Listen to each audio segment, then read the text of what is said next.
Muy buenas noches. Muy buenas noches en el Ecuador y en el mundo a todos nuestros amigos que están interesados y comparten con nosotros, como ya es costumbre, todos los domingos a esta hora, nuestras pláticas sobre política en el Ecuador y política en el mundo. Buenas noches, Diego, ¿cómo estás? Qué gusto ver que eres el primero que se une. Buena onda. Vamos a ver, para comenzar siempre, Naco, ¿cómo estás? Qué gusto. Vamos en estos primeros segundos a ver cómo está el sonido. ¿Cómo se escucha? ¿Pueden poner una manito para saber cómo se escucha? Muy bien, vamos a compartir entonces a la página de personaje público también. Bien, Vini, ¿cómo están todos en baño? Saludos.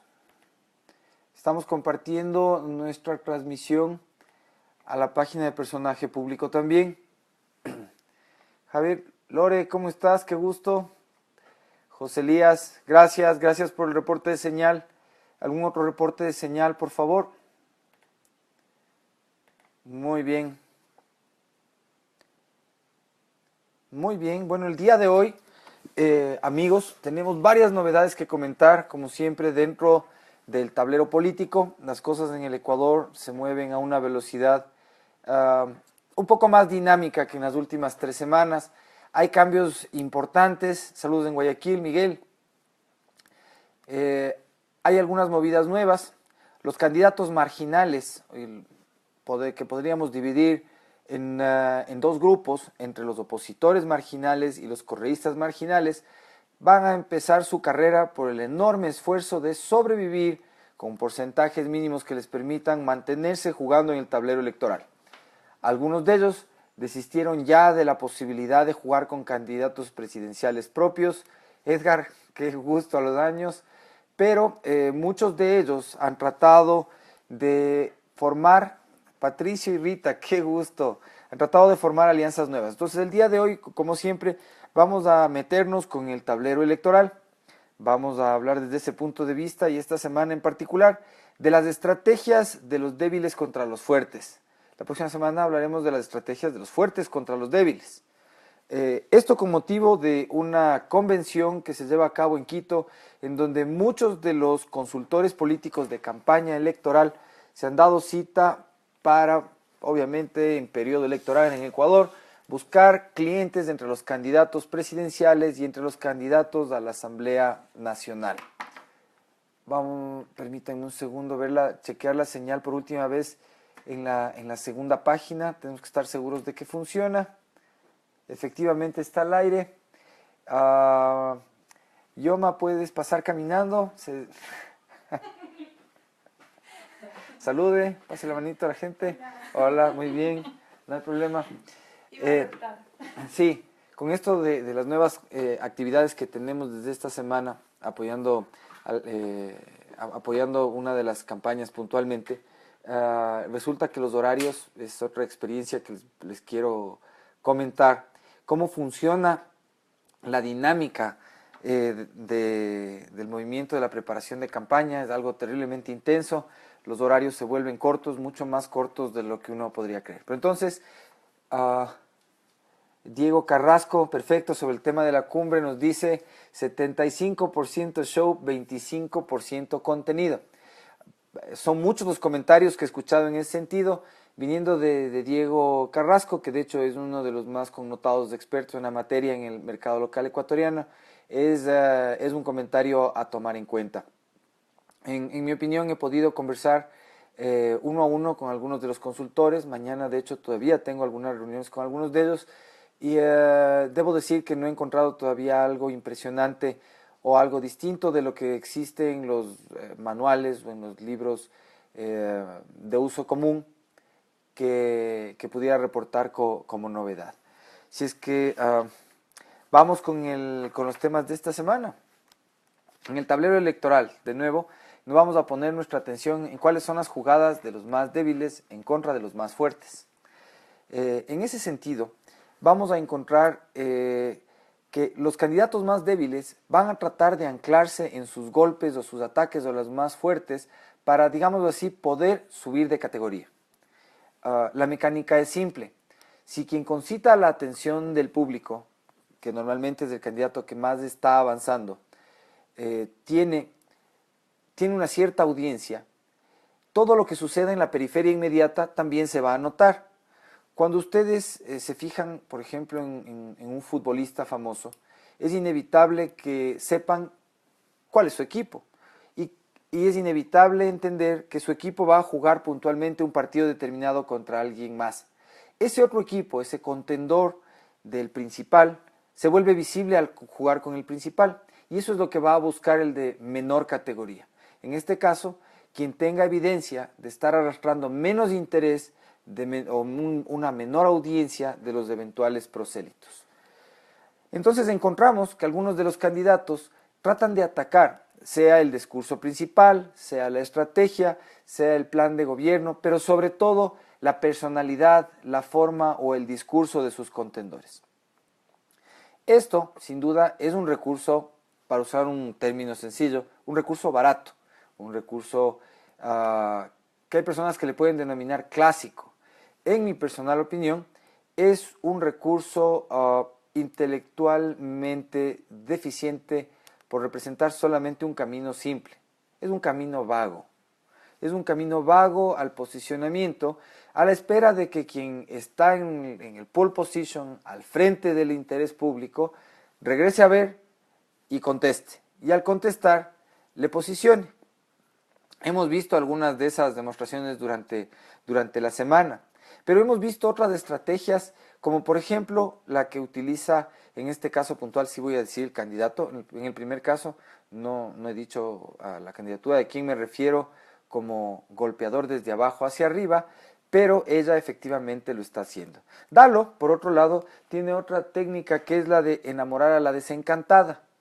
El enamoramiento de la desencantada implica algo que consistentemente ha hecho la campaña del señor Bucaram durante el último año. Tratar de conquistar prosélitos entre quienes se desencantan del modelo. Empezó diciendo el discurso del señor Bucaram: al presidente le están haciendo daño, al presidente le están engañando. No ataca al sistema, ataca a unos entes mortífagos, semi-invisibles o unas con presencias, como dice mi amigo Cristian Burbano, que en realidad no son identificadas con nombres o apellidos, que le hacen daño al líder carismático, al alto funcionario, al que siguen todos los funcionarios del régimen, y les dice básicamente: él no es malo, pero él es débil, eventualmente él es débil porque se deja engañar. Yo soy fuerte porque puedo identificar esa amenaza, pero estoy en la misma línea original. Esa ha sido una estrategia consistente que ha utilizado esa candidatura. Hay que ver cuál es el comportamiento que adopta ahora que está completado su binomio con un profesional del derecho que tiene unas capacidades distintas de ataque y disuasión dentro del tablero electoral. Sin embargo, esa técnica de enamorar a la desencantada podría no tener los defectos que desea en este caso un candidato si no cuenta con los recursos suficientes para tener una presencia entre las personas que forman parte, en este caso, de la burocracia al servicio del régimen. Otros tienen otras estrategias más simples, más parecidas a las de Bear Grylls, o digámoslo así, a un programa de supervivencia, en donde el uso de la chalaca, el insulto desordenado, simplemente la presencia en tarima o la operación cosmética de la nariz pueden servir para llamar a la atención del público de manera desesperada. Vemos en ese sentido que los candidatos que se han vuelto marginales por el número de personas que les siguen, empiezan a tener alrededor de ellos unas candidaturas a la asamblea, sobre todo emergentes, más bien vinculadas a personas que tienen presencia o tienen un alto conocimiento público, por ser, por ejemplo, con todo el respeto que merecen los presentadores de televisión o las personas que hacen su vida de compartir en realities, los candidatos disponibles para la Asamblea Nacional. Cosa riesgosa para la democracia, porque se pone a la oferta del público, de los electores, personas que tienen simplemente una presencia y no la capacidad de hacer una oferta de liderazgo político. Perdón, Cristian Moreno pregunta que qué me parece el impacto positivo que ha tenido Andrés Páez entre el electorado juvenil en Guayaquil. Bueno, Cristian, me alegra ver que hay una percepción explícita ahí. Yo sí pensaría que efectivamente la presencia de Andrés Páez entre el electorado guayaquileño abre algunas oportunidades nuevas. Yo creo que en el caso puntual de Páez, el hecho de ser un personaje de corte juvenil, deportista, su conocimiento como sociólogo del tejido social, efectivamente le permiten construir, no solo desde la denuncia, sino desde la propuesta, una fuerte motivación para grupos de jóvenes. El hecho de la propuesta, por otro lado, de Lasso, enfocada en el largo plazo, le ofrece a las personas más jóvenes oportunidades de confianza en el inmediato plazo en su propio país. Desde ese punto de vista veo que es evidente que la incursión de Páez en el tablero electoral ha producido efectos inmediatos en el crecimiento de la campaña de Creo Suma a nivel nacional, no solo en Guayaquil, pero creo que particularmente en Guayaquil, en donde está una de las principales arenas de debate dentro de esta campaña electoral, hay un impacto sin duda positivo. Eblis Mesías Martínez manda saludos especiales desde Baños de Agua Santa. Frente Ciudadano de apoyo a Lasso y Páez, convencido de que triunfará la democracia. Sí, lo principal es que pueda triunfar la democracia en nuestro país, no solo en el proceso electoral, sino que en el largo plazo efectivamente se puedan construir la institucionalidad que haga perdurable el respeto de las libertades, de los derechos civiles y de las oportunidades de las personas. Que no esperamos que el país nos regale nada, sino que simplemente respete nuestros derechos civiles, nuestros derechos humanos y podamos crecer individualmente por nosotros mismos. Perdón, no se ve nada. Anita de Suet, qué gusto Anita, un gusto haber empezado a interactuar más continuamente contigo también. Dice, es importante que haya un mínimo de exigencia en cuanto a los requisitos que debe tener cualquier ciudadano que pretenda convertirse en asambleísta. No es circo o no debería serlo la asamblea. Es esto dentro de la estrategia de las candidaturas marginales. Sí, sin duda, Anita, es un tema que lo han planteado muchas personas. Yo diría que es una sonora voz en todas las redes sociales, en donde la gente opina la creciente necesidad, no de que el voto sea calificado, sino de que sean calificados quienes van a ostentar la representación pública. Muchos jóvenes durante esta semana han hecho muchos comentarios que he podido leer en muros de Facebook sobre todo, y algunos que hemos tenido la suerte de recibir directamente. El hecho de que a nivel legal deberían producirse y proponerse reformas legales que puedan asegurar una formación mínima entre los candidatos. Ahora, hay un tema muy importante de entender que bajo un sistema constitucional como el del Ecuador o de la mayoría de los países miembros de las Naciones Unidas, la calificación mínima de orden profesional para las personas que aspiran a la representación popular no tiene aún un modelo consensuado a nivel internacional de condiciones mínimas. Y la razón es que si un sistema constitucional democrático propone un perfil mínimo de educación para ejercer representación, entonces el representante caería en el riesgo, o digámoslo así, en la violación constitucional o incluso de derechos humanos, de representar eventualmente solo al grupo que es similar a sí mismo. Digámoslo así, si yo digo que haya la necesidad de un título de cuarto nivel, un PhD, un posgrado terminal, para ejercer la legislatura, realmente estaríamos limitando el universo de representación en un país como el Ecuador a un universo terriblemente pequeño. Probablemente de personas que por efecto de su educación, a pesar de que su conocimiento pueda ser más preciso e incluso más universal de la realidad, de caer en una fórmula de no representatividad de la mayoría de la población. Yo sí creo que hay una manera de mitigar ese riesgo de capacitación para los asambleístas. Y ese riesgo no viene solamente de tener títulos, no viene solamente de la meritocracia mal entendida, de las personas que pueden acumular títulos y efectivamente pueden ser ineficaces e ineficientes en sus funciones públicas. Es conocido públicamente el caso de alguna persona que tiene más de una treintena de reconocimientos honoríficos a nivel internacional por su supuesta gestión y que sin embargo en su propia profesión, creo que es economista, ha demostrado una ineptitud flagrante que puede ser objeto no de uno sino de muchos casos de estudio en los cuales habrá que demostrar cuáles fueron realmente las capacidades o la ineptitud de quien, teniendo la más grande bonanza económica de la historia de un país, fue capaz de convertir un país con el potencial de ser el más rico por persona en el más pobre de todos.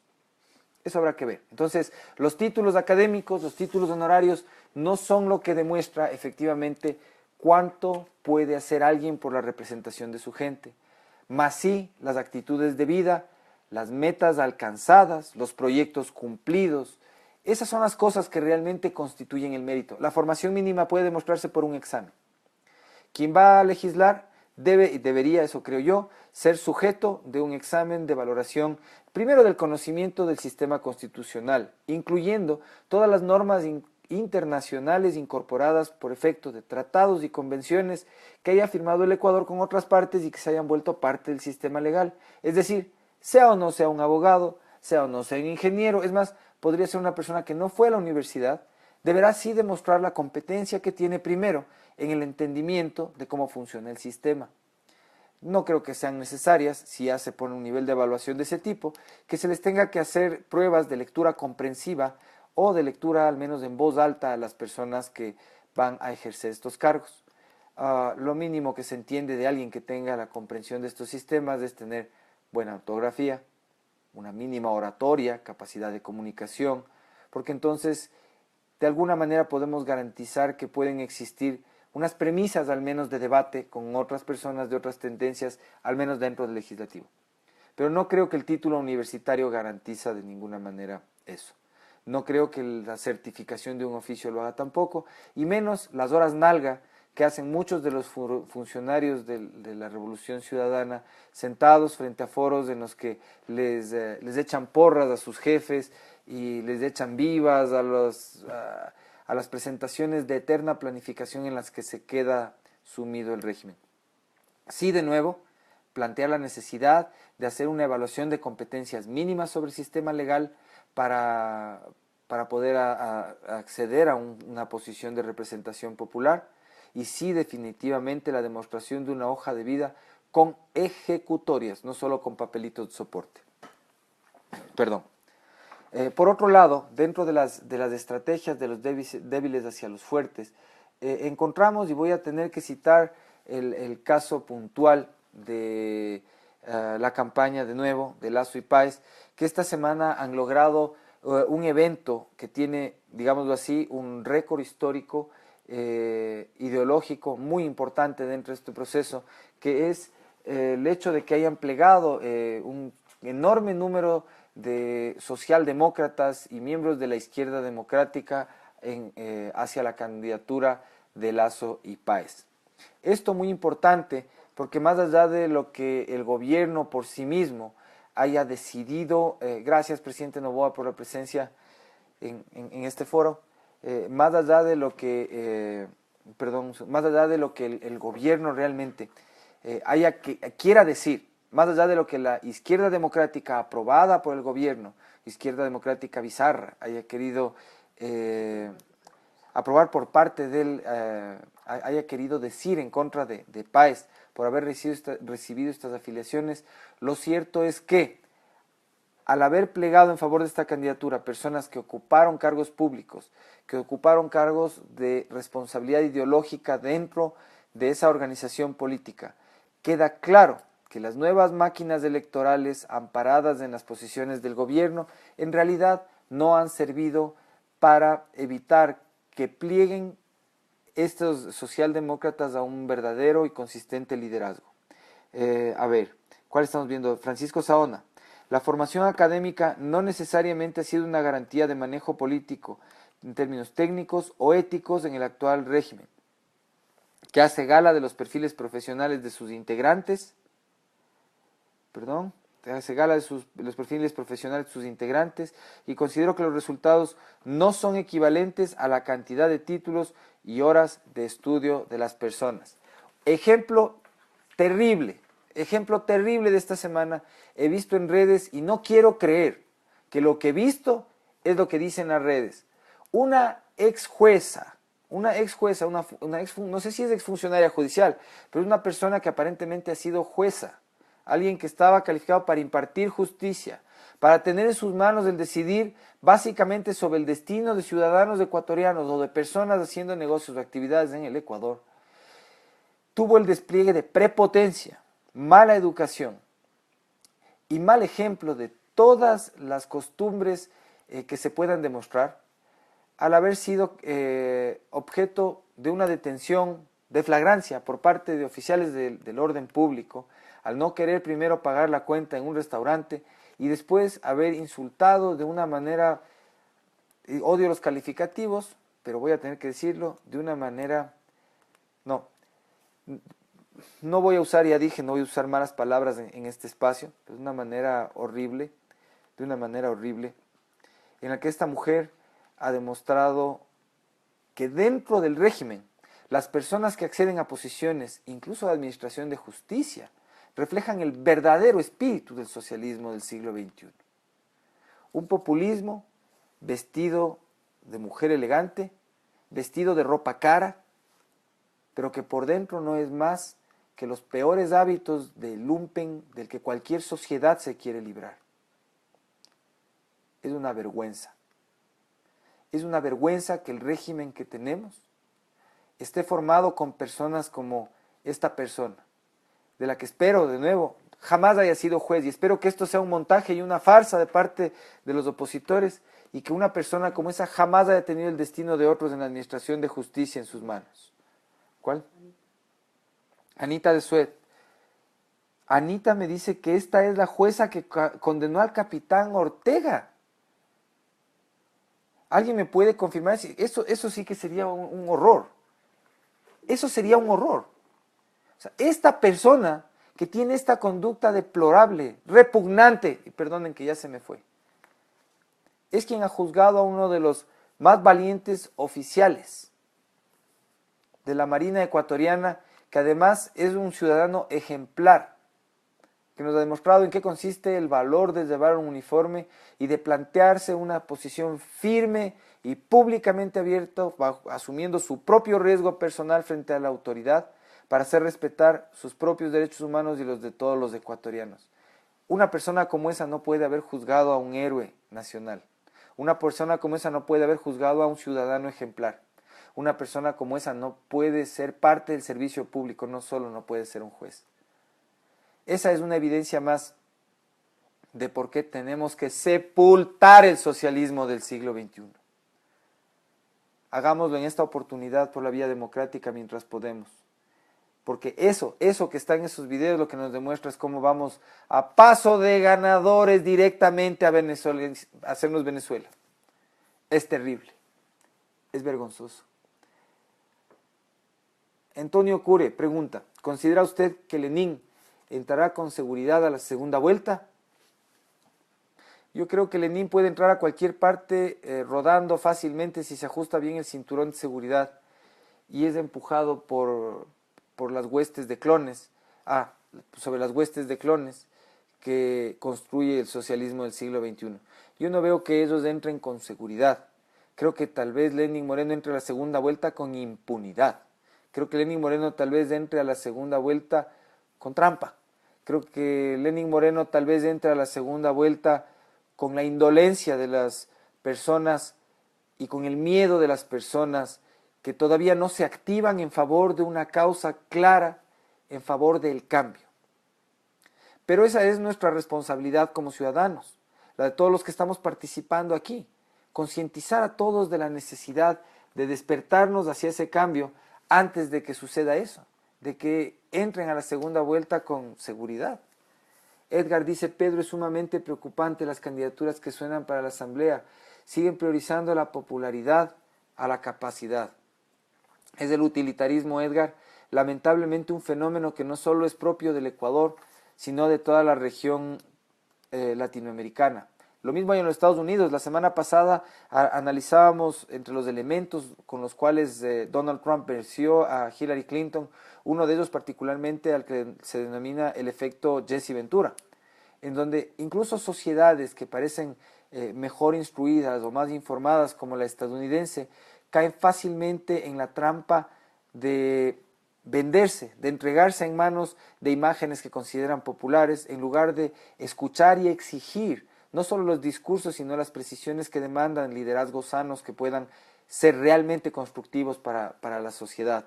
De eso solamente nos podemos librar en generaciones dedicadas a un estudio libre, a un estudio amplio, a la consecución de una cultura en donde las personas puedan crear, crecer y opinar sin que nadie les diga qué carrera seguir o que les diga a los empresarios en qué sectores invertir, en donde la sociedad deja de ser guiada y además de estar informada, está preparada para asumir decisiones.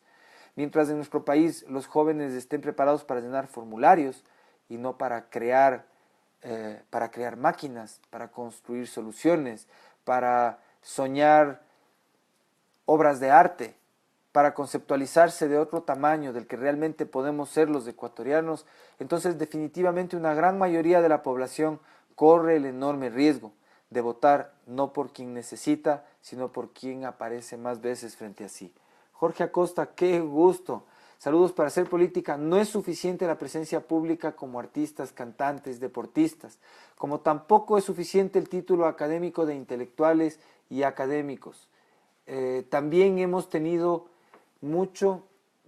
ejemplos del doctor Mawad, el abogado Bucaram, el economista, doctor, PhD, máster, alto funcionario, no puedo pronunciar el apellido.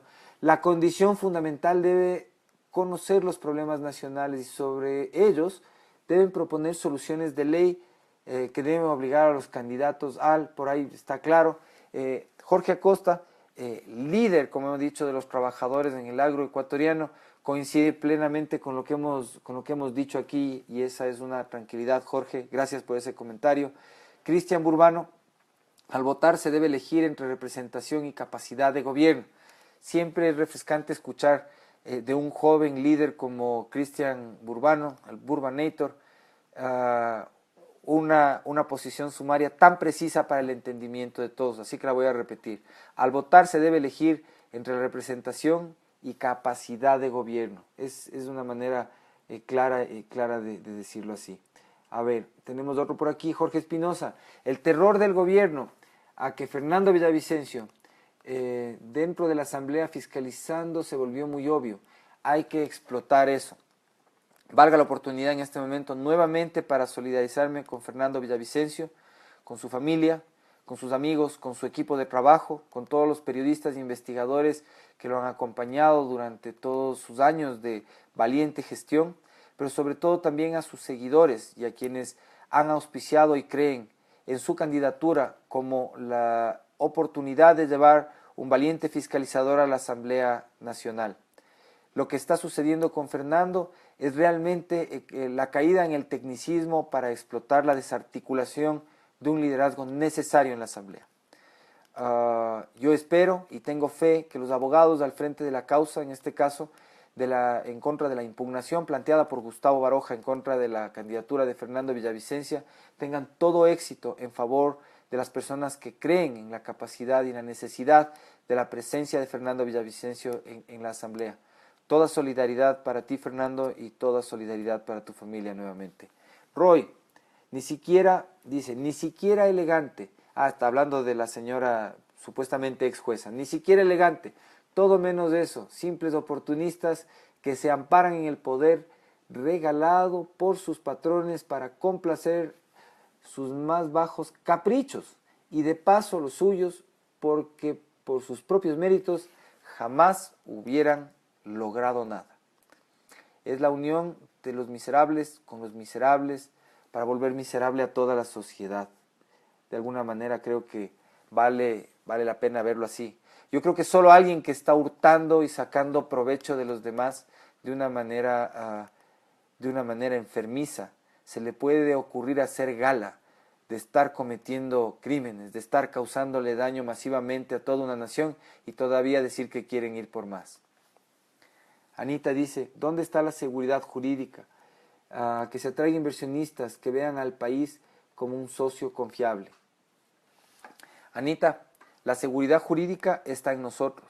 La seguridad jurídica, como los otros elementos de la confianza para las inversiones, no están solo en el gobierno, está en que los ciudadanos asumamos la responsabilidad de hacer que nuestros representantes, de que nuestro Estado respete las leyes, las normas de juego, las reglas de juego que se ha impuesto, a través de reclamar que se respeten nuestros propios derechos en nuestra vida diaria, en cada detalle cotidiano, en no dejar que en nuestras narices se le robe a alguien, o se bote basura en la calle, o se ensucie un río, en no permitir que delante de nosotros se maltrate a un anciano, o se golpee a un niño. ¿Ves?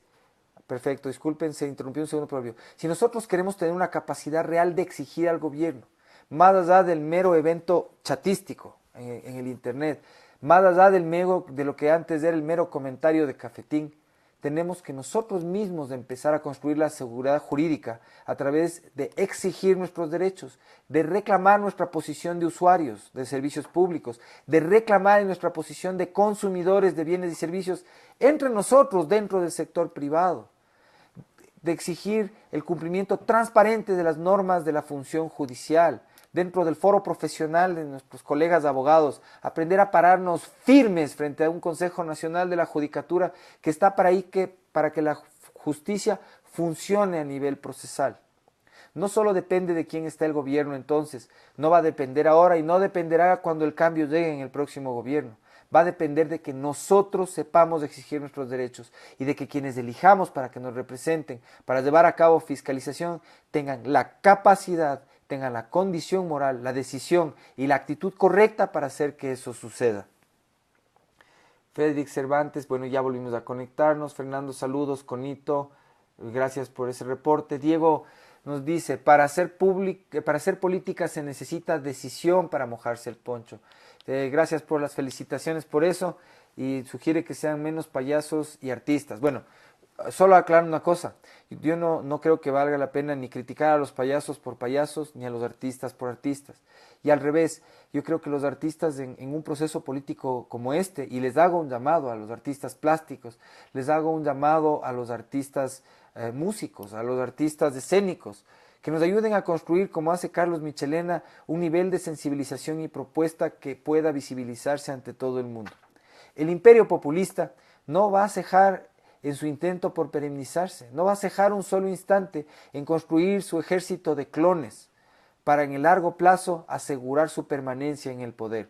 Les sugiero ver La Guerra de los Clones, parte de la Guerra de las Galaxias, nuevamente esa mitología tan interesante, esa mitología ucrónica que nos permite de alguna manera ilustrar en un lenguaje contemporáneo y universal lo que sucede en nuestro país. Fíjense ustedes, en La Guerra de los Clones aparece un personaje oscuro definitivamente, que viene del lado de los Sith.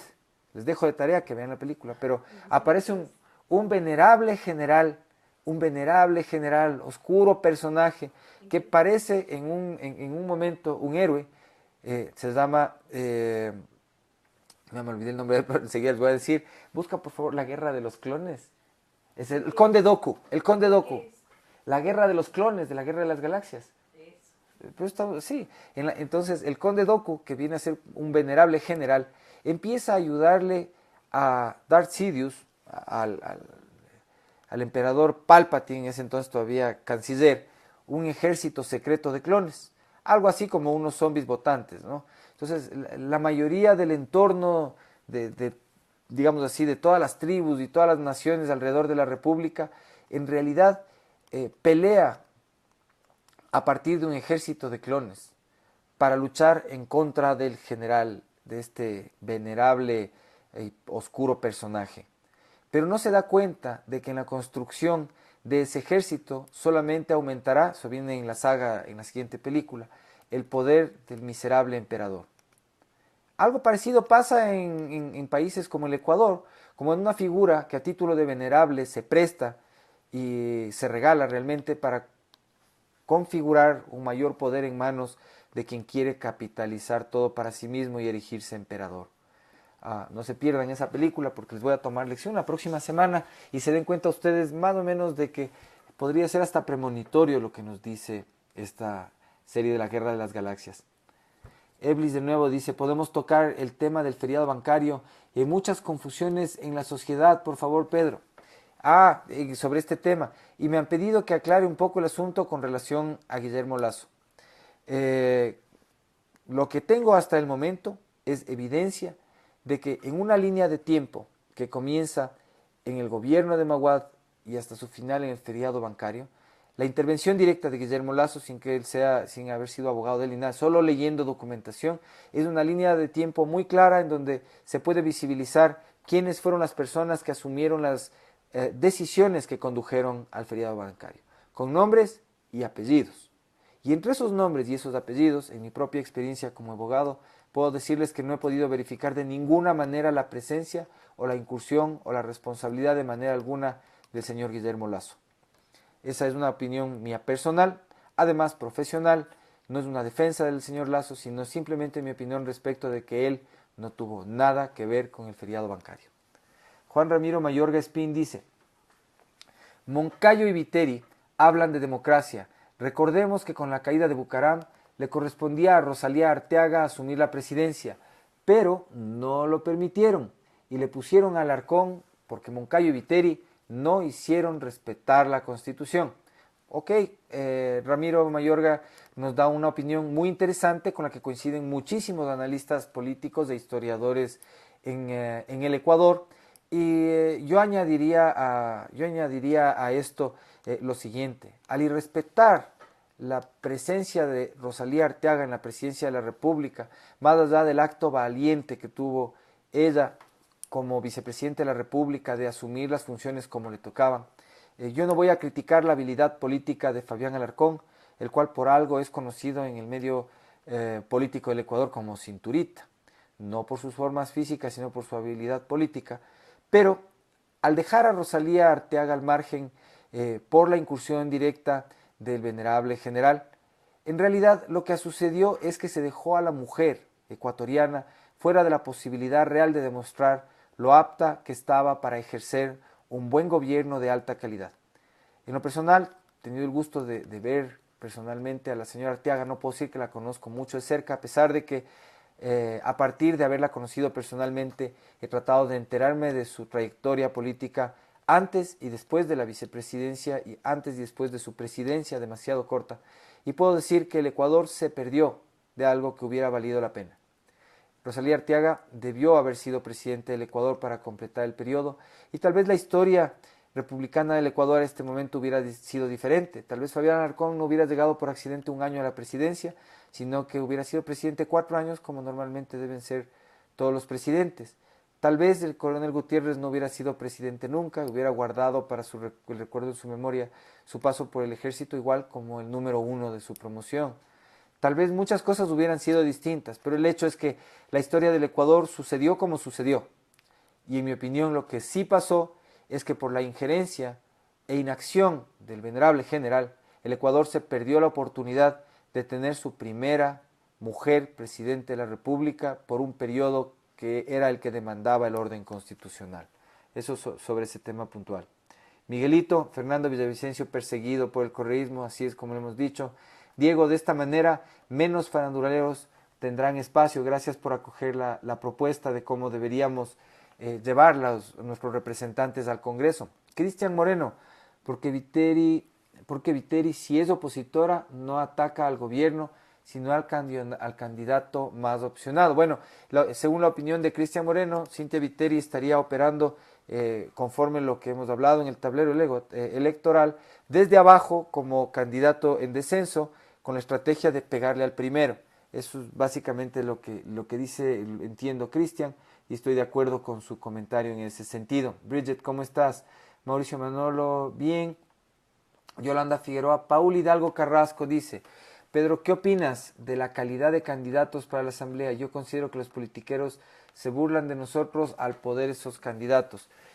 Ya un poco topamos el tema, Paul, queda registrado el comentario principal al comienzo de la transmisión igual, Pero para ampliar tal vez un poquito nada más en el asunto o redondear el tema, yo diría que es la ley del menor esfuerzo por parte de los partidos políticos. Pon al más conocido, eso implica un menor esfuerzo, un menor riesgo para lograr los escaños que se necesitan, pero en cambio se sacrifica la calidad que se refiere a la que requiere la debida representación democrática de la gente. Anita dice que es grave que estos farándula Rosero, creo que era faranduleros, salvo una muy loable excepción, no tienen el pudor de decir no estoy preparado para ser asambleísta. Sin duda es así, Anita, y así es como pensamos igual. A ver, Luis Alberto Sea, Albertito, saludos desde Quito. ¿Cómo están todos por allá? Dice, mi estimado Pedro, queremos inaugurar la sede del colectivo ciudadano independiente Quinto Poder de la provincia del Cañar el día que ustedes calendaricen para el mes de diciembre con la presencia de Andrés y la tuya. Cordial saludo. Pucha. La familia Sea siempre creo que ha sido uno de los más importantes anfitriones y por eso estamos más agradecidos dentro de este proceso de resistencia primero y después en este momento de oposición también. Yo creo, Luis Alberto, que el coordinar ese tema es algo que podemos hacer inmediatamente en las próximas horas y será un verdadero honor poder, como siempre, compartir con ustedes, con todos nuestros hermanos del Cañar, un evento que implica tanto cariño, esa hermandad con la que hemos caminado durante todo este tiempo, siempre es entrañable, más allá de todos los fines que para beneficio del país tenemos juntos, el poder compartir como hermanos y como amigos que nos hemos hecho durante todo este tiempo.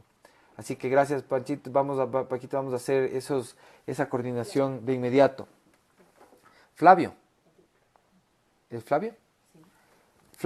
Flavio Aguirre, uno de los empresarios emergentes más interesantes en la comunidad de los valles en Quito, dice, ¿cuál sería el plan de Lazo para combatir la corrupción y fiscalizar en caso de que tengas algún conocimiento de eso? Creo que tenemos que dedicarle un programa entero al tema del plan de fiscalización, que se resume en una receta muy, muy simple que tiene simplemente 4 letras, PAES.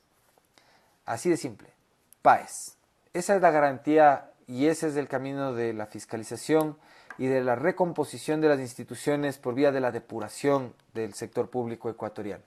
Todo lo que viene atrás, de hecho, pediré venia para que, de hecho, el próximo programa sea una suerte de exposición de cuáles son los pasos, las medidas y los planes ad hoc que podemos tener. Yo en lo personal, como ejecutivo y profesional del sector privado, creo mucho en los incentivos a la empresa privada y en la capacidad que podrían tener de motivar una cacería de recompensas para recuperar los dineros de parte de los funcionarios del socialismo del siglo XXI que hubieran tenido ardor en las manos y las uñas muy largas y eventualmente se hayan llevado dinero. Hay mecanismos para hacerlo, pero como digo, para eso deberíamos dedicar un espacio específico porque hay muchas cosas que hablar y muchas cosas que hacer. Muy bien, Cavi Villagómez dice, un saludo desde Guayaquil. Cintia Viteri se portó como Correa, pero con faldas. Bueno, es un comentario duro, Gaby. Mucha gente, sí, así veo, mucha gente coincide con esa posición. Yo personalmente tengo que ratificar mi respeto, mi profundo respeto a Cintia Viteri. Nuevamente mi invitación a ella a reflexionar para deponer una actitud que más allá de valiente por su presencia en el proceso electoral, en realidad es distractiva de los esfuerzos de unidad a los que tenemos que abocarnos todos. Y más bien pedirle desde ya a ella y a su equipo que empecemos a tender puentes para construir opciones adicionales en el entorno, por ejemplo, de la reconstrucción de las relaciones de Asia-Pacífico, utilizando la presencia de una personalidad política fuerte, sincera y muy representativa del Ecuador como la de ella misma. Pero en este momento simplemente he explicado, existe la posibilidad de que se trate del pégale al primero como estrategia. Yo no creo que sea nada negativo en el fondo del alma, un cambio, una mutación de actitudes profundas de parte de Cintia Viteri. Así que, Anita, el comentario es fuerte, pero también dejo ahí el mío para consideración de todos. Fernando dice, la familia primero y la escuela después. Son las dos instancias en donde el individuo aprende sus valores. La segunda depende en gran medida del gobierno y de las políticas públicas. Urgente reformar la educación. En menos de una generación podríamos ver resultados. Fernando, siempre muy agradecidos todos por esa profundidad de tus comentarios. De hecho, voy a volverlo a leer porque no tengo cómo comentar, sino suscribir cada una de estas palabras. La familia primero y la escuela después son las dos instancias en donde el individuo aprende sus valores. La segunda depende en gran medida del gobierno y de las políticas públicas. Es urgente reformar la educación. En menos de una generación podríamos ver resultados. Es necesario, vamos por el cambio, es en este momento y hacer el bien en el largo plazo. Eso es a lo que estamos abocados todos. Javier Hernández, gracias por la corrección. El nombre exacto de la película que les mencionaba para entender el fenómeno del venerable Darth Sidious, del Conde Dooku, es El ataque de los clones. Ese es el nombre correcto. Perfecto. Muy bien, Jonathan, transmisión interrumpida, bueno, pero ya volvimos. Guillermo, saludos a toda la familia de ustedes. Yomara dice, tarea para todos, a ver la Guerra de las Galaxias, es una buena herramienta para evidenciar cómo funciona la política, sin duda. Y por favor, no sean egoístas, véanla con sus hijos. Y si es que sus hijos ya lo vieron, lo cual es más probable, coméntenla con sus hijos, se van a sorprender de lo mucho que podemos aprender de ellos. Juan Carlos, un gusto verte, saludos Marco, César Augusto, saludos a todos. Mayrita, ¿cómo estás? Bueno, saludos a todos los que se están uniendo. Realmente quiero saludarles a todos, pero si voy de uno en uno tampoco vamos a lograr avanzar con todos. Bueno, esta semana quiero comentarles, y este es un elemento adicional que durante el periodo de campaña voy a traer a colación para ayudarnos en el análisis político también muchas veces, es el hecho de que esta semana, el cuarto jueves de noviembre, como todos los años, los estadounidenses, entiendo que es en otra fecha, pero también los canadienses, celebran el Día de Acción de Gracias. El día de ayer, solamente haciendo un remark para todos de nuevo, yo no soy curuchupa, no es que me gusta ir mucho a misa, pero siempre me conmueven los actos que demuestran la espiritualidad de las personas y sobre todo las de aquellas personas que tienen en su responsabilidad asumir liderazgo. Tuve la suerte de estar en una misa de acción de gracias, de inicio de campaña de los candidatos a la Asamblea Nacional, en este caso provinciales, de la Alianza Creo Suma, en la parroquia de Sangolquí. Y el solo gesto simbólico de estar en esa misa, entiendo que algunos de los candidatos ni siquiera eventualmente son católicos, pero estuvieron presentes haciendo ese acto de agradecimiento, demuestra un grado de humildad que se hace esencial en las personas que quieren ejercer representación. Más importante que un título académico, poder demostrar humildad para poder representar. Y como parte de ese acto, tuve el gusto de escuchar la homilía de parte de un sacerdote joven, cuyo nombre todavía no sé, pero les ofrezco darlo a conocer. Escuchar algunos de los comentarios más maravillosos, más precisos, más históricamente documentados, académicamente sólidos que he podido escuchar en boca de cualquier persona al frente de cualquier púlpito. Este curita, muy simpático, primero tuve la suerte de oírle hablar en un lenguaje que podía llegar a cualquier persona, con una potencia que sería necesaria para bajarle más rápido de su pedestal al alto funcionario, pero sobre todo con una convicción tan fuerte que no daba solamente para oír, por ejemplo, la lectura del Evangelio, sino para escuchar precisamente el mensaje. Un orador de lujo, el curita este de Sangolquí, el cual si algún rato ve este video, quiero decirle que le felicito profundamente y que el oír tipos como usted hace que tipos como yo tenga ganas de ser católico. Así que bueno, ese comentario puntual, y me desvié porque a raíz de eso, al volver a la casa y verificar algunos datos históricos que fueron mencionados durante la homilía, y con mucha felicidad de encontrar que fueron extraordinariamente precisos, llegué a tocar con el tema del Día de Acción de Gracias, festividad que para algunas familias binacionales, sean de ecuatorianos viviendo en los Estados Unidos o de ecuatorianos que tienen familia estadounidense viviendo en el Ecuador, es una fiesta tan importante como la Navidad para la mayoría de pueblos católicos. y que reúne algunas condiciones que creo de nuevo serán útiles de recuperar, de traer a la discusión como parte también del tablero político. Fíjense ustedes que más o menos desde el siglo XV se lleva a cabo esta celebración y lo que representa es la integración, la unidad entre pueblos completamente distintos en el entorno de agradecimiento de lo que la tierra nos puede dar. Algo parecido a lo que las culturas, las nacionalidades indígenas del Ecuador hacen en los cambios de solsticio para agradecerle a la Pachamama, pero no en el contexto de agradecer solamente al entorno, al ambiente, a la tierra, sino de agradecer a los pares humanos, a otras sociedades distintas, la capacidad de cooperación en conjunto para sobrellevar la dificultad. Este elemento en particular es el que quiero rescatar porque es al que nos vemos abocados ahora durante la campaña política para poder vencer al régimen del socialismo del siglo XXI y al que nos veremos abocados el próximo año para poder sobrepasar los efectos del tsunami económico, del desastre económico que nos deja en las manos el gobierno del socialismo del siglo XXI. Tenemos que en nuestras diferencias aprender a agradecer por lo que tenemos a la mano y aprender a vivir en conjunto para poder salir adelante. Sí, voy a topar ese puntualmente. Pero dentro de la lógica de la acción de gracias. Desde este tiempo, además, en el mundo occidental, y no es un secreto, empieza lo que ahora se conoce simplemente como temporada navideña, que es como hablar de la temporada de plaña o la temporada de la cacería de patos en otras partes.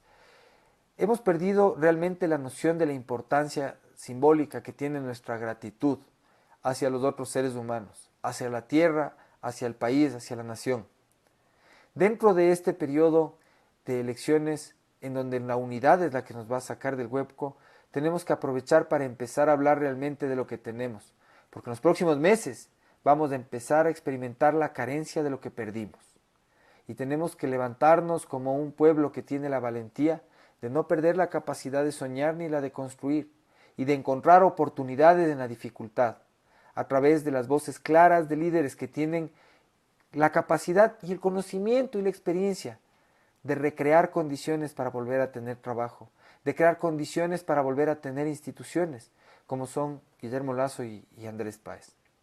Pero bueno, dejo ese elemento de nuevo de la unidad para decirles que así como hemos hablado de la Guerra de las Galaxias, vamos a empezar a hablar en conjunto también del Día de Acción de Gracias. En la Guerra de las Galaxias, de hecho, hay un capítulo en particular, Una Nueva Esperanza, que hace relación a eventos históricos extrapolados al ucronismo, a la mitología creada por Guerra de las Galaxias, que se parecen mucho también a los del Día de Acción de Gracias. Pero eso sobre ese tema. Como una nota adicional en esta fecha, quiero, antes de continuar con los comentarios, también dejar una nota luctuosa presentada a toda la comunidad ecuatoriana, a toda la comunidad quiteña, ante la muerte de Sixto Durán Ballén, quien fuera presidente de la República del Ecuador, líder histórico del Partido Republicano, líder además de algunas facciones conservadoras del Partido Social Cristiano y líder de ese partido también. Una de las figuras más importantes de la política moderna del Ecuador, contendor en las elecciones del 78 de Jaime Roldós Aguilera, alcalde de Quito, de los más importantes constructores y urbanistas de la historia de la República y probablemente de la historia latinoamericana. Pero sobre todo, un hombre de buenos hábitos, porque si digo de buenas costumbres van a pensar que era masón y Sixto no fue masón, pero un hombre de buenos hábitos, temeroso de Dios, buen católico, buen padre de familia, buen compañero de sus amigos, un ejemplo de civismo en la gestión pública, que dio incluso sus últimas horas de esfuerzo alrededor del proyecto de metro de Quito, horas de asesoría al cabildo quiteño, no sé lo que he asesorado realmente, pero sé que incluso en sus más de 90 y tantos años se mantuvo vigente para apoyar lo que creyó correcto y decir lo que él consideraba mal. Voces como esas son las que aspiramos que se construyan a partir de cualquier proceso político y de cualquier tienda política. Los principios del quinto poder que nosotros seguimos, les recuerdo, se ven reflejados en la acción de vida de hombres como Sixto Durán Ballén. Nuestra base ideológica es la que abre el diálogo a todo el mundo y que se ve reflejada en esas acciones. La Declaración Universal de los Derechos Humanos como base ideológica de toda la actividad política y de todos los espacios en donde se debe producir la participación real y plural para la construcción de políticas públicas válidas y duraderas. Y una actitud clara, firme y definitiva en contra de cualquier forma autoritaria de gobierno, dentro o fuera del Ecuador y en cualquier momento de la historia. Paz en la tumba de Sixto Durán Ballén desde este espacio y el reconocimiento a su labor. Y la recomendación a todos de ver de cerca cómo la vida de un hombre público puede ser la vida de un hombre honesto, indistintamente de sus títulos, pero basada esencialmente en la integridad de sus acciones, basada en la coherencia de su pensamiento, discurso y acción. Adri nos dice, en el informe entregado a Rafael Correa sobre el feriado bancario solicitado por él en el año 2008. Eso era sobre el tema de Lazo. Vamos a seguir, estamos atrasados un poco en los comentarios, voy a hacer un fast forward un poco. Alguno que viste ahí, Jorge Espinosa. La línea entre ser un político muy comprometido con el cambio y ser un político que busca solamente poder y enriquecimiento, lastimosamente aparece siempre después de las votaciones. Por eso es fundamental investigar el pasado del candidato, y tanto Lazo como Páez han demostrado que han sido líderes en sus respectivos campos, han creado, y ahí radica la diferencia. Correa jamás creó nada, perdón por haber dicho el nombre, jamás creó nada, eso tenemos como experiencia los ecuatorianos.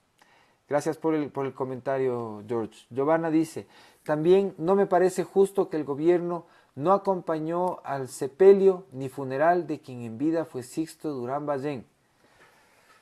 Esas son las actitudes que nos dejan ver la verdadera estatura histórica de las personas que forman parte del socialismo del siglo XXI. Lamentablemente, caben por debajo de la rendija de una puerta. Edison Roy, en buena hora que el gobierno no se pronunció sobre los funerales del presidente Durán Ballén. Con esos funcionarios en el ejercicio del poder hubiera sido ofensivo. Roy, mi pana, yo en eso tengo que discrepar. Yo creo que ni lo cortés quita lo valiente, ni nadie tiene que perder la oportunidad de demostrar una mínima compostura. Por encima de las diferencias políticas, el alto funcionario, por ejemplo, siempre habrá sido para la posteridad presidente de la República y siempre habrá sido un presidente que estuvo mucho tiempo ahí. Como pueden haber sido, y de hecho así lo reconocemos en la historia, personajes como el general Urbina, que hurtó para sí, que falsificó para sí la historia de cómo fue la manutención de los esclavos. Como ha habido otros personajes que ni vale la pena mencionar, que se fueron llevando plata en costales, o hubo otro tipo de cosas de esa estatura y son reconocidos de todas maneras hasta con cuadros en el Salón Amarillo de Carondelet. Anita dice, y qué contraste el de Sixto, su respetuosa autoridad y caballerosidad con el actual gobernante. ¿Sí? Yoma dice, ¿cómo van a despedirlo con honores si no es un referente para ellos? Esa es una pena. Esa es una pena terrible. Claro, el referente para ellos puede ser alguien que se haya dedicado a fusilar sistemáticamente a quienes depusieron para imponer el régimen castrista, o para asesinar a quienes fueron opositores en su momento al régimen sandinista. Pues bueno, quienes obran de esa manera realmente no merecen estar en el gobierno. Y yo creo que un ejemplo de vida que deberá hacer el próximo gobierno es demostrar que sin odio, que sin ese tipo de sectarismo, siempre es posible construir un país más grande, trayendo a quienes están del lado oscuro de la fuerza, con el imperio populista, hacia el lado de la república, hacia el lado de la fuerza. Guillermo Galárraga dice, Sixto fue un buen alcalde y un buen presidente. Lamentablemente, el comentario tuyo, Guillermo, lamentablemente sus hijas lo hicieron quedar mal. Yo prefiero en este momento de duelo nacional que deberíamos experimentar todos por la partida de Sixto Durán Ballén, no meternos con el currículum de su familia. Podemos dedicarles un capítulo, eso sí, si hace falta, pero por el momento creo que simplemente nos quedaremos con el sentido pésame ante su ausencia. Juan Pablo Kuhn dice, a Tico Tico lo admiro por su entrega a su trabajo, no es un payaso más, es Tico Tico, el ser humano que nos enseñó los planetas y la canción del árbol. Y más arriba comenta eso. Ah, sí, les dice. Y la canción del árbol. Es que está simpático esto, no lo había visto. El ser que cuando volvía a escuchar me hacía sentir niño una vez más. Esta persona, según sé, es preparada y tiene un masterado en comunicación en España. Lo preocupante es que como la mayor parte de partidos políticos han presuntamente pagado altas sumas de dinero para, supongo, hacerlo participar. Yo, la verdad me acuerdo poco de Tico Tico, no puedo decir que no vi su programa muchas veces, y no pongo en duda que pueda tener pueda tener capacidad profesional, porque es una persona que obviamente a partir de su vocación desarrolló exitosamente un trabajo. No voy a criticar a Tico Tico en este caso, le voy a agradecer las horas de esparcimiento que nos dio a quienes lo vimos de niños en la pantalla o eventualmente en alguna presentación en vivo. Pero me quedo en todo caso con la crítica de los Simpsons sobre Krusty llegando al poder. Anita Montúfar dice, saludos Pedro, es una pena que se burlen del pueblo con candidatos que desconocen los procesos sociales de elaboración de políticas públicas. Con el mayor respeto, cada uno debe conocer sus limitaciones y no prestarse para hacer una asamblea de faranduleros y alzamanos. Anita, la mayoría creo que tenemos un sentimiento muy similar al tuyo en este caso y creo que vamos a quedarnos con ese sentido. Como acción de gracias en este momento, y estaba topando el tema, yo creo que los candidatos a la asamblea deben hacer antes de que empiece la asamblea, el periodo electoral, la carrera formalmente, gracias Bolo, tienen que hacer un acto de autoexaminación, reconocer en dónde están y qué tienen y buscar ayuda urgentemente. Hacer presentaciones en el programa Combate o participar en programas de televisión de corte hogareño no quiere decir que por el uso de cámaras tengan ya la experiencia para hacer leyes o opinar de nada.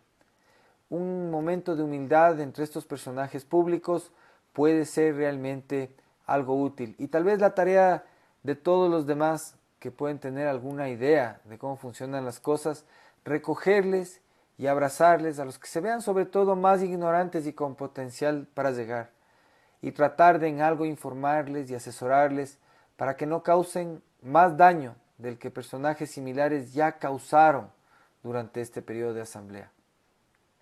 De hecho, la responsabilidad de formarles está entre los líderes venerables, entre los líderes históricos, que tienen bajo ellos a todas estas personas que probablemente lleguen a la asamblea. Denles entrenamiento, denles preparación. El riesgo de que lleguen puede ser alto y es un enorme riesgo para todos. Roy nos dice su referente es Néstor Kirchner. Por ejemplo, los iguales se juntan por un instinto animal aún, como es el gregario. Dicho de otra manera, Dios los cría y ellos se juntan. Entonces, bajo esta premisa, jamás iban a rendir honores al presidente Durán Ballén. Bueno, creo que los dos temas del día de hoy, caramba, siguen entrando otras personas. Marcelo Peña, creo que vamos a ir cerrando por este lado, dice, la ventaja es que Tico Tico es payaso profesional. A lo mejor nos va mejor que con los payasos improvisados de ahora en el poder. Pues puede que sí. De nuevo, el día de hoy hemos tocado en el tablero electoral las estrategias de los débiles para pegarles a los fuertes. Todos estos comentarios quedan grabados igual en la página de Facebook, en la mía personal y en la de personaje público, para que los puedan comentar. Hemos tocado el concepto de acción de gracias como uno que vamos a incorporar poco a poco durante el proceso de las elecciones. Y siempre, a través de la Guerra de las Galaxias, les hemos recomendado hoy ver el ataque de los clones, para ver la similitud que puede existir entre el Conde Dooku y algún venerable candidato en esta lid. Hemos presentado nuestras condolencias para la familia y para los partidos políticos y seguidores del presidente Sixto Durán Ballén y para todos los ecuatorianos que tuvimos la suerte de vivir en el tiempo en el que él gobernó. A todos ustedes, amigos, durante esta semana vamos a ensayar probablemente a partir del día martes algunas transmisiones cortas en vivo a medida que avancen las acciones que he asumido dentro del proceso de campaña electoral.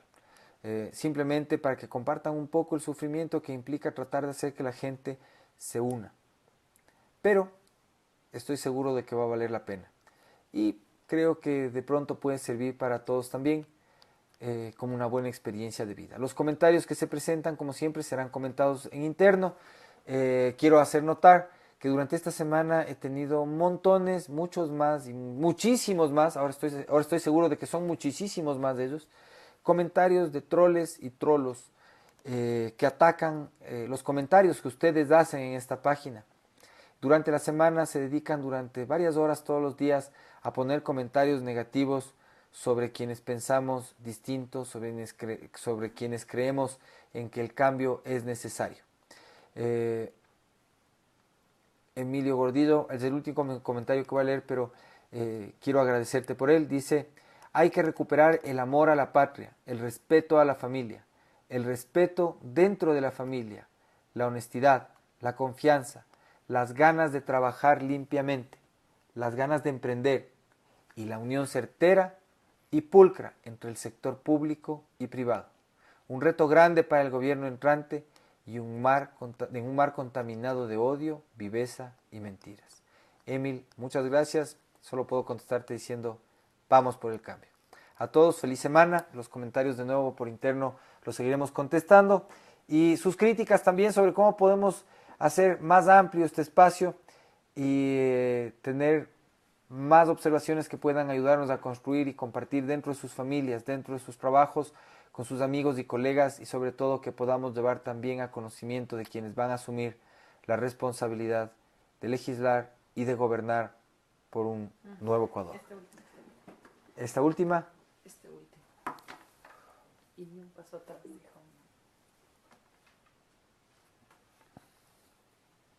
Y esta viene, sí. A quienes se han unido por primera vez, de nuevo, este espacio va a estar disponible para todos a esta misma hora, desde las 8:30 de la noche, todos los domingos. Y quiero, conforme nos dice desde Guayaquil Juan Pablo Kuhn, despedir este espacio con lo que va a ser nuestra despedida de campaña de hoy y hasta que logremos que se termine el socialismo del siglo XXI. Como dijo Sixto Durán Ballén, ni un paso atrás. Buenas noches a todos.